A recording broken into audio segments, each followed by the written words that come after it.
क्या आपने कभी सोचा है, एक पवित्र व्यक्ति जिसकी आवाज जंगलों में गूंजती थी, जो राजा से भी नहीं डरता था क्योंकि वह केवल परमेश्वर से डरता था, लेकिन उस सत्य की आवाज को पाप और सत्ता ने मिलकर चुप कराने की साजिश रची। यह है यूहन्ना बपतिस्मा देने वाले की कहानी, उस व्यक्ति की जिसने आने वाले मसीह का मार्ग तैयार किया और जिसके सत्य ने महलों की नींव हिला दी। एक रानी की नफरत, एक युवती का नृत्य और एक राजा का अहंकार मिलकर रचते हैं वह षड्यंत्र जिसने एक भविष्यवक्ता का सिर कटवाया। लेकिन क्या वाकई सत्य मर गया था या वह और भी ऊंची आवाज में अमर हो गया? तो देखिए, यूहन्ना बपतिस्मा देने वाले का सिर कटने की साजिश, एक ऐसी कहानी जहां धर्म और सत्ता आमने सामने है और हर शब्द में छुपा है आत्मिक संदेश। तो चलिए वीडियो शुरू करते हैं। यरूशलेम की संध्या, सूरज की अंतिम किरणें मंदिर की ऊंची दीवारों को सोने की तरह चमका रही थी। मंदिर के अंदर धूप की सुगंध धीरे धीरे उठ रही थी और याजक जकरयाह, जो अब बूढ़े हो चुके थे, पवित्र स्थान में सेवा कर रहे थे। उस दिन उनकी बारी थी धूप जलाने की और बाहर बहुत से लोग प्रार्थना में खड़े थे। वातावरण में ऐसी शांति थी मानो स्वयं स्वर्ग सुन रहा हो। अचानक एक प्रकाश की लहर उस स्थान में चमक उठी। जकरयाह स्तब्ध रह गए। उनके सामने प्रभु का स्वर्गदूत गब्रिएल खड़ा था। उसकी उपस्थिति में एक स्वर्गीय महिमा थी और उसकी आवाज नरम लेकिन प्रभावशाली थी। बाइबल बताती है, लूका 1 के वचन 13 में लिखा है, परंतु स्वर्गदूत ने उससे कहा, हे जकरयाह, भयभीत न हो, क्योंकि तेरी प्रार्थना सुन ली गई है और तेरी पत्नी इलीशिबा से तेरे लिए एक पुत्र उत्पन्न होगा और तू उसका नाम यूहन्ना रखना। जकरयाह के हाथ कांप गए। वे वर्षों से एक ही प्रार्थना करते आए थे, हे प्रभु, हमें एक संतान दे। पर अब जब वे और उनकी पत्नी वृद्ध हो चुके थे तो यह वचन असंभव सा लग रहा था। कैसे हो सकता है यह? जकरयाह ने कहा, मैं बूढ़ा हूँ और मेरी पत्नी भी वृद्धावस्था को पहुंच गई है। स्वर्गदूत ने गंभीर स्वर में उत्तर दिया, मैं गब्रिएल हूँ जो परमेश्वर के सामने खड़ा रहता हूँ और मैं यह शुभ समाचार सुनाने भेजा गया हूँ। परंतु क्योंकि तूने मेरे वचनों पर विश्वास नहीं किया, तू तब तक मौन रहेगा जब तक ये बातें पूरी न हो। बाइबल बताती है, लूका 1 के वचन 19 से 20 में लिखा है, स्वर्गदूत ने उसको उत्तर दिया कि मैं जिब्राइल हूँ जो परमेश्वर के सामने खड़ा रहता हूँ और मैं तुझसे बातें करने और तुझे यह सुसमाचार सुनाने को भेजा गया हूँ। और देख, जिस दिन तक ये बातें पूरी न हो लें, उस दिन तक तू मौन रहेगा और बोल न सकेगा, इसलिए कि तूने मेरी बातों की जो अपने समय पर पूरी होंगी प्रतीति न की। उसी क्षण जकरयाह बोलने की शक्ति खो बैठे। वे बाहर निकले और लोगों ने देखा कि वह इशारों से संकेत कर रहे हैं। वे कुछ कहना चाहते हैं पर शब्द नहीं निकल रहे। मंदिर का वातावरण स्वर्गीय रहस्य से भर गया था। एक नई कहानी शुरू हो चुकी थी। दिन बीतते गए। एलिशाबेथ, जो वर्षों से संतानहीन थी, अब प्रभु की करुणा का अनुभव करने लगी। उनका गर्भ ठहर गया और वे कई महीनों तक एकांत में रहीं, यह सोचती हुई, प्रभु ने मेरी लज्जा मिटा दी है। लूका 1 के वचन 25 में लिखा है कि मनुष्यों में मेरा अपमान दूर करने के लिए प्रभु ने इन दिनों में कृपा दृष्टि करके मेरे लिए ऐसा किया है। हर दिन के साथ उनके भीतर एक दिव्य शांति बढ़ती गई।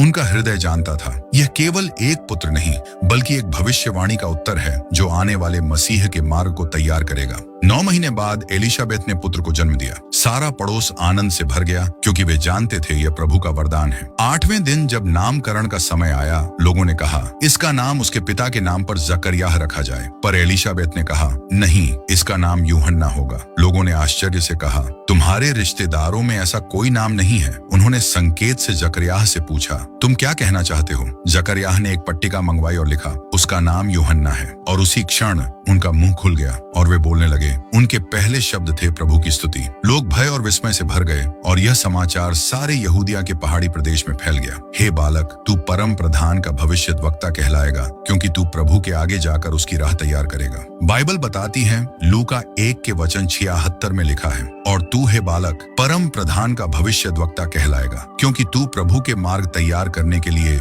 उसके आगे आगे चलेगा। दिन वर्षों में बदल गए। यूहन्ना बढ़ता गया और उसकी आत्मा बलवान होती गई। वह महलों में नहीं बल्कि रेगिस्तान की निस्तब्धता में रहता था। वहां की हवा तप्त थी पर उसका हृदय ठंडा नहीं पड़ा। वह ऊंट के बालों का वस्त्र पहनता और उसका भोजन था टिड्डियां और जंगली मधु। रेगिस्तान में रात के सन्नाटे में वह प्रार्थना करता, हे प्रभु, मुझे तैयार कर ताकि मैं तेरे पुत्र के मार्ग को तैयार कर सकूं।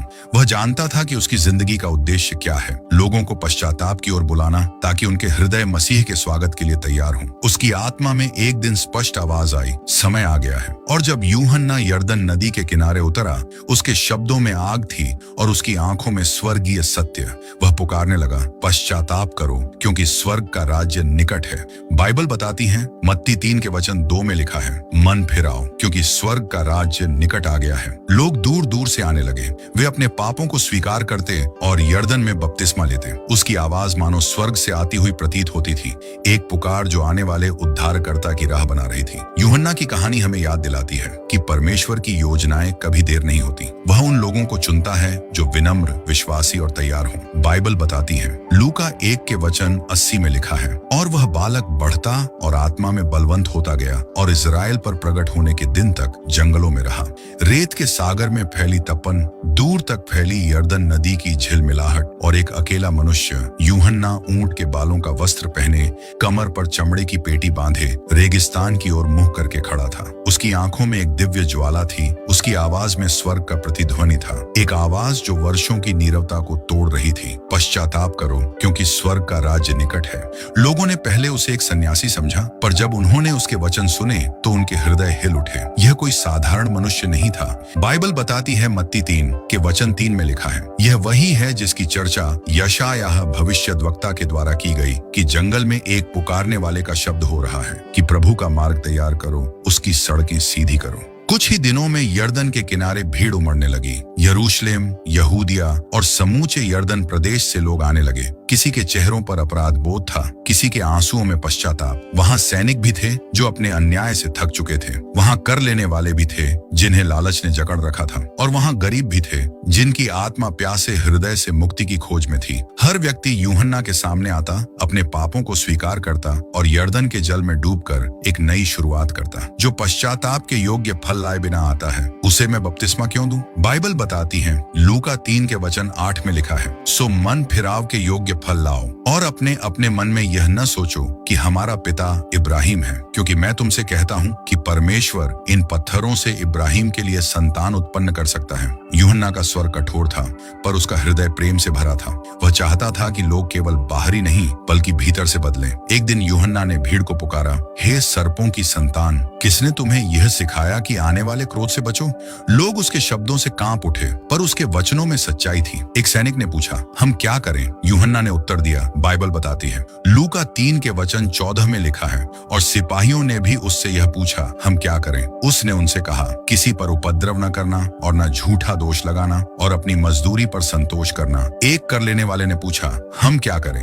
अपने निर्धारित कर से अधिक मत लो। बाइबल बताती है, लूका 3:13 में लिखा है, उसने उनसे कहा, जो तुम्हारे लिए ठहराया गया है उससे अधिक न लेना। और गरीबों से यूहन्ना ने कहा, जिसके पास 2 वस्त्र हैं वह एक उसको दे, जिसके पास नहीं, और जिसके पास भोजन है वह भी ऐसा ही करे। लूका 3:11 में लिखा है, उसने उन्हें उत्तर दिया कि जिसके पास 2 कुर्ते हों वह उसके साथ जिसके पास नहीं है बांट दे, और जिसके पास भोजन हो वह भी ऐसा ही करे। उसकी आवाज एक नबी की थी जो लोगों को केवल धर्म नहीं बल्कि न्याय, दया और पवित्रता की राह दिखा रहा था। उस दिन जब सूरज पश्चिम में झुक रहा था, एक युवक यूहन्ना के पास आया। उसके चेहरे पर अद्भुत शांति थी, आंखों में प्रेम और सामर्थ्य का संगम। वह नासरत से आया था, वह था यीशु, पर उस क्षण बहुतों ने उसे नहीं पहचाना। वह यूहन्ना के सामने आया और बोला, मुझे तुझसे बपतिस्मा लेना उचित है। मत्ती 3:13 में लिखा है, उस समय यीशु गलील से यरदन के किनारे पर यूहन्ना के पास उससे बपतिस्मा लेने आया। यूहन्ना अचंभित हो गया, वह घुटनों पर गिर गया और कहा,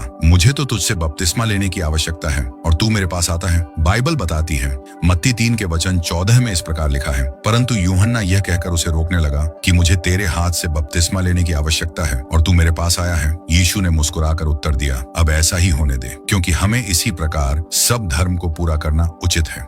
बाइबल बताती है, मत्ती 3:15 में लिखा है, यीशु ने उसको यह उत्तर दिया कि अब तो ऐसा ही होने दे, क्योंकि हमें इसी रीति से सब धार्मिकता को पूरा करना उचित है। तब उसने उसकी बात मान ली। रेगिस्तान का सन्नाटा उस क्षण एक पवित्र संगीत में बदल गया। जब यीशु जल में उतर गए, यूहन्ना ने उनके सिर पर यरदन का जल डाला और उसी क्षण आकाश खुल गया। एक उज्जवल ज्योति उतरी, जैसे पवित्र आत्मा कबूतर के रूप में उन पर उतर रही हो, और स्वर्ग से एक आवाज आई, यह मेरा प्रिय पुत्र है जिससे मैं अत्यंत प्रसन्न हूँ। बाइबल बताती है, मत्ती 3:17 में लिखा है, और देखो यह आकाशवाणी हुई कि यह मेरा प्रिय पुत्र है जिससे मैं अत्यंत प्रसन्न हूँ। भीड़ स्तब्ध रह गई। धरती और स्वर्ग जैसे एक क्षण को साझा कर रहे थे, एक ऐसा क्षण जब उद्धार की योजना ने अपना मार्ग दिखाया। यूहन्ना की सेवकाई हमें सिखाती है कि सच्चा पश्चाताप केवल शब्द नहीं बल्कि जीवन का परिवर्तन है। उसकी आवाज केवल तब के लिए नहीं थी, वह आज भी हमें पुकारती है, अपने हृदय को तैयार करो क्योंकि प्रभु तुम्हारे जीवन में आने को है। मैं तो पानी से बपतिस्मा देता हूँ, परंतु जो मेरे पीछे आता है वह मुझसे अधिक सामर्थी है। वह तुम्हें पवित्र आत्मा और आग से बपतिस्मा देगा। बाइबल बताती है, मत्ती 3:11 में लिखा है, मैं तो पानी से तुम्हें मन फिराव का बपतिस्मा देता हूँ, परंतु जो मेरे बाद आने वाला है वह मुझसे शक्तिशाली है। मैं उसकी झूठी उठाने के योग्य नहीं, वह तुम्हें पवित्र आत्मा और आग से बपतिस्मा देगा। गलील का प्रदेश उस समय हेरोद अंतिपास के अधीन था, एक राजा जो शक्ति में तो महान था पर अपने हृदय में दुर्बल और वासनाओं में बंधा हुआ। वह अपने भाई फिलिप्पुस की पत्नी हेरोदियास से प्रेम करने लगा था। वह स्त्री महत्वाकांक्षी, सुंदर और चालाक थी। उसने अपनी महत्वाकांक्षा के लिए सब कुछ त्याग दिया, यहाँ तक कि अपने विवाह की मर्यादा भी। हेरोद ने अपने भाई की पत्नी को अपने पास रख लिया। लोग फुसफुसाने लगे कि यह व्यवस्था के विरुद्ध है, पर राजा की सत्ता के आगे सब मौन थे, सिवाय एक व्यक्ति के, यूहन्ना बपतिस्मा देने वाला।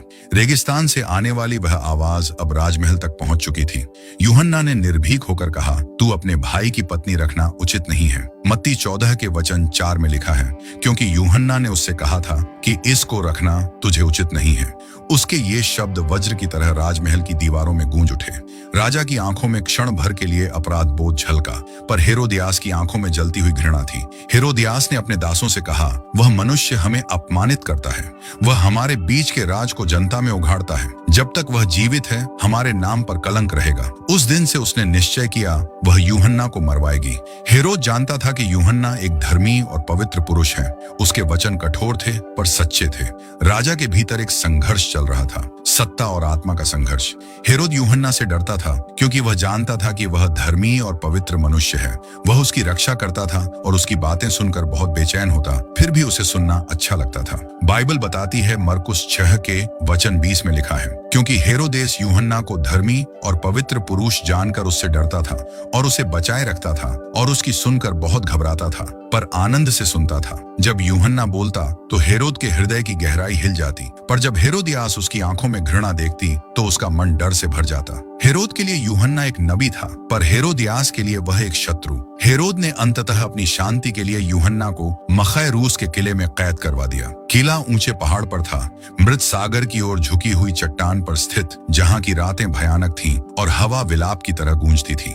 जेल के अंधेरे कोने में यूहन्ना प्रार्थना करता, हे प्रभु, तेरा मार्ग मैंने तैयार किया, अब तेरा उद्देश्य मुझ में पूरा कर। उसके चेलों को कभी कभी अनुमति मिलती उससे मिलने की। वे बाहर की बातें बताते कि कैसे लोग अभी भी पश्चाताप कर रहे हैं, कैसे मसीह प्रचार कर रहे हैं, कैसे चंगाई और चमत्कार हो रहे हैं। यूहन्ना सुनकर मुस्कुराता, तो समय आ गया है। बाइबल बताती है, यूहन्ना 3:30 में लिखा है, अवश्य है कि वह बढ़े और मैं घटूं।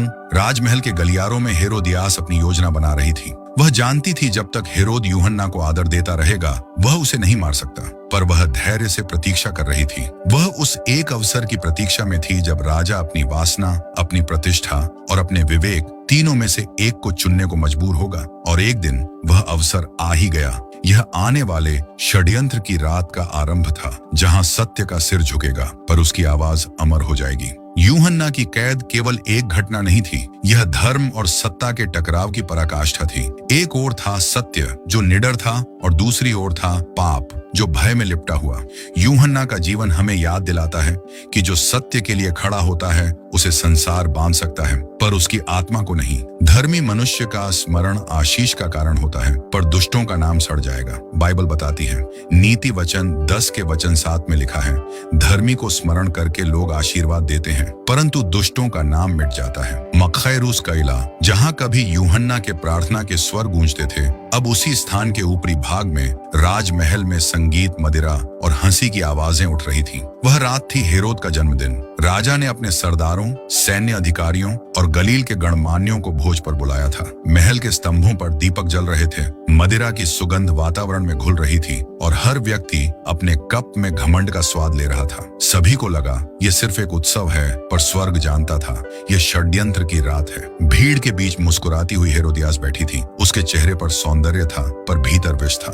वह उस अवसर की प्रतीक्षा कर रही थी जो उसे सत्य से बदला लेने का मौका दे। उसकी बेटी सलोमी जवानी और आकर्षण का प्रतीक एक नृत्यांगना की तरह सजी हुई थी।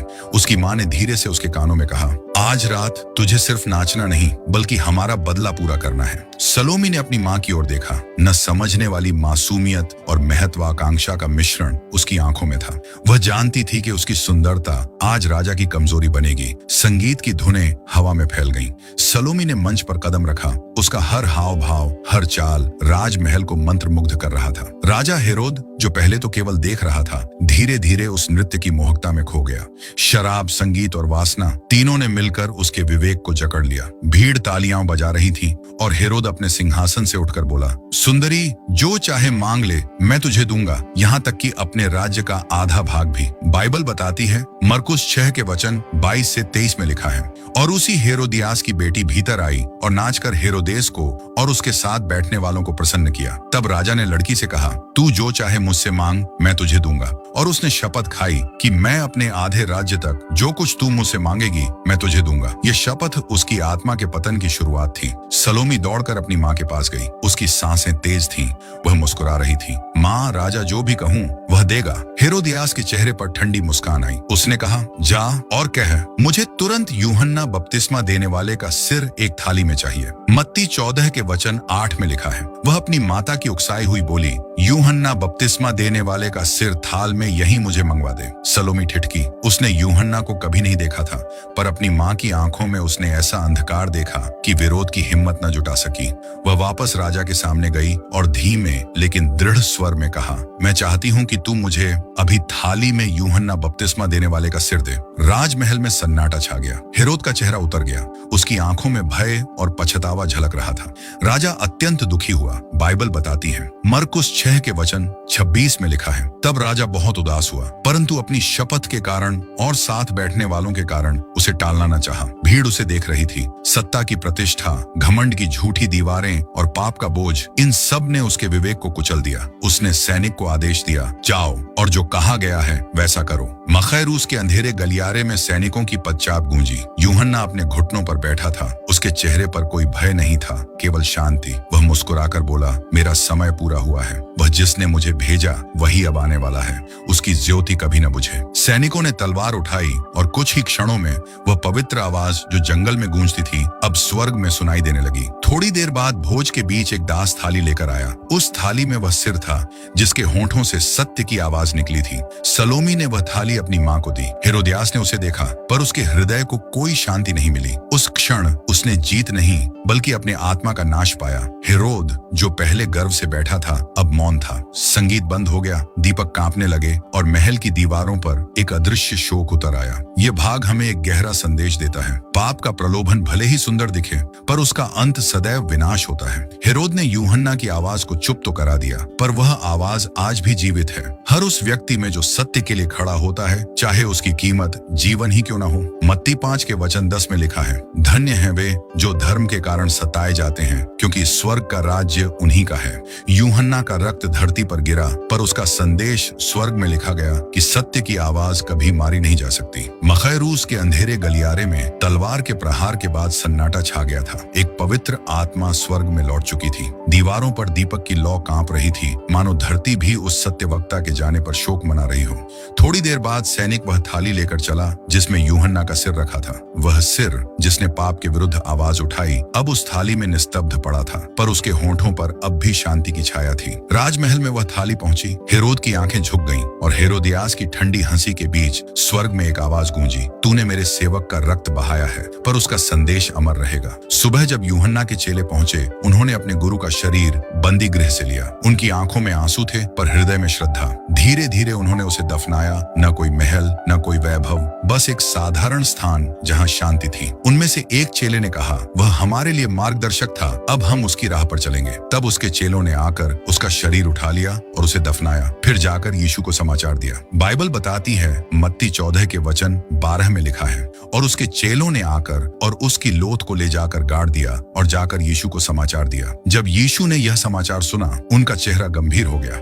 वह चुपचाप भीड़ से अलग होकर नौका में बैठकर एकांत स्थान की ओर चले गए। बाइबल बताती है, मत्ती 14 के वचन 13 में लिखा है, जब यीशु ने यह सुना तो नाव पर चढ़कर वहां से किसी सुनसान जगह एकांत में चला गया, और लोग ये सुनकर नगर नगर से पैदल उसके पीछे हो लिए। समुद्र की लहरें धीरे धीरे किनारे से टकरा रही थीं, मानो स्वर्ग और धरती दोनों उस शहादत का विलाप कर रहे हों। यीशु ने अपनी आंखें बंद की और धीरे कहा, यूहन्ना, तूने अपनी पुकार पूरी कर दी। अब वह ज्योति जो तूने प्रज्वलित की, मैं उसे संसार के उद्धार तक लेकर जाऊंगा। यूहन्ना की आत्मा अब उस लोक में थी जहां कोई दर्द नहीं। स्वर्गदूत उसके स्वागत में खड़े थे। एक आवाज आई, धन्य है वह जिसने सत्य के लिए अपने प्राण दिए, क्योंकि स्वर्ग का राज्य उन्हीं का है।